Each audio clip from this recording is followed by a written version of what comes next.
Hello, bonjour, je vais parler de Kate Middleton, on va parler de Diana, la princesse de Galles.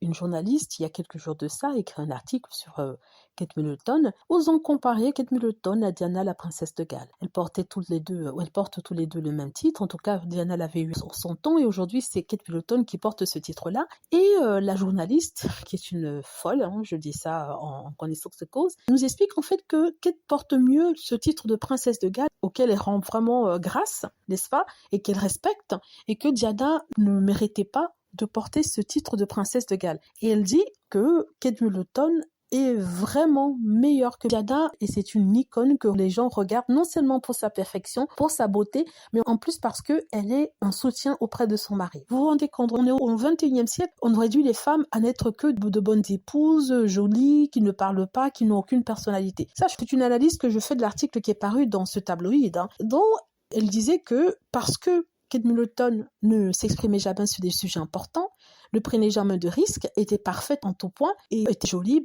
elle méritait bien le titre de princesse de Galles et qu'elle est plus aimée que Diana. Diana qui était problématique. Et alors, elle s'est fait ramasser par les fans de Diana, aussi certaines femmes de la famille royale qui aiment plus Diana que Kate Middleton. Donc il faut dire que parmi les fans de Kate Middleton, il y a ceux qui l'aiment bien, mais il y a ceux qui sont fans de Diana plus que de Kate Middleton. Et les deux, alors là, se sont jetés sur cette femme pour lui expliquer qu'on ne peut pas comparer les deux personnes parce que l'une a fait vraiment des choses qui ont changé la vision et la perception des gens par rapport à certaines causes et par rapport aux plus démunis. On parle par exemple dans ce cas pour Diana, qui a été le premier membre de la famille royale à toucher les malades. Avant, dans la famille royale, on ne touchait pas les malades, on les regardait de loin, on portait des gants en les touchant. Diana était celle qui les prenait dans les bras, celle qui les touchait, celle qui s'approchait d'eux. Elle se sentait vraiment proche de ces personnes-là et comprenait le combat et comment il était important de le porter. Il est complètement fou de comparer tout ce qu'a accompli Diana à ce qu'a fait Kate Middleton. Diana a fait quelque chose de révolutionnaire